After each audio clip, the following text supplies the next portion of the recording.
തീരത്തെത്തിയ Wan Hai 503 കപ്പലിലെ tanker Alappuzha Ambalappuzha വളഞ്ഞവഴി കടപ്പുറത്തടിഞ്ഞു. ഇന്ന് രാവിലെയാണ് തീരത്ത് ടാങ്കർ കണ്ടത്. വിദഗ്ധ സംഘത്തിന്റെ പരിശോധനയ്ക്ക് ശേഷം ടാങ്കർ തീരത്ത് നിന്ന് മാറ്റും. എറണാകുളം ചെല്ലാനം തീരത്ത് വീപ്പയും അടിഞ്ഞു.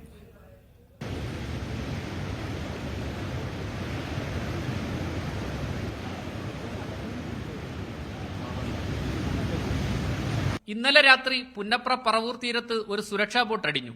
കപ്പലപകടത്തെ തുടർന്ന് രക്ഷാപ്രവർത്തനത്തിൽ ഉപയോഗിച്ച ബോട്ടാണിതെന്നാണ് സൂചന. രാവിലെ 6 മണിയോടെയാണ് വളഞ്ഞവഴി തീരത്ത് ടാങ്കർ കണ്ടത്. പോലീസ് സ്ഥലത്തെത്തി നാട്ടുകാരെ ദൂരേക്ക് മാറ്റി ജാഗ്രത ഉറപ്പുവരുത്തി. ഇത് പുലർച്ചെയാണ് മത്സ്യത്തൊഴിലാളികൾ കാണുന്നത്. ഇന്നലെ വൈകുന്നേരം പറവൂർ കടപ്പുറത്ത് അതിന്റെ സേഫ്റ്റി ബോട്ട് അടിഞ്ഞിട്ടുണ്ടായിരുന്നു. വാൻഹായ് 503 കപ്പലിന്റെ അത് ഇന്നലെ രാത്രി വലിച്ചു കയറ്റിയിട്ടാണ് ഞങ്ങൾ വന്നേ. നേരം വെളുത്തപ്പോൾ ഇത് ആണ് കാണാൻ കഴിയുന്നത്.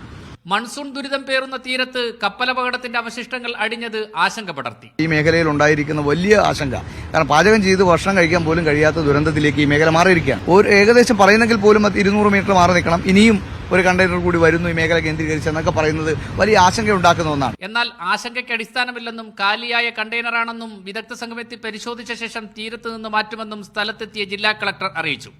ഇത് വാൻഹായ് ഷിപ്പിൽ നടന്നു മാത്രമാണ് നമ്മൾ മനസ്സിലാക്കുന്നത്. നിലവിലെ നമ്മുടെ അറിയിപ്പ് അനുസരിച്ച് ഈ കണ്ടെയ്നർ നമ്പർ വെച്ച് വെരിഫൈ ചെയ്തപ്പോൾ ഇത് MT ആണെന്നാണ് അവരുടെ ഒരു കണക്കൂട്ടൽ.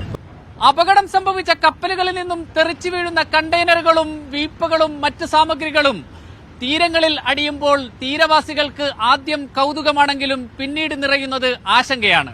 വറുതിയുടെ നാളുകളിൽ ഇത്തരം ആശങ്ക അധികരിക്കുമ്പോൾ പ്രതിഷേധവും കനക്കുകയാണ്. ആലപ്പുഴയിലെ തീരപ്രദേശത്ത് നിന്നും യു ഷൈജു, മീഡിയ 1.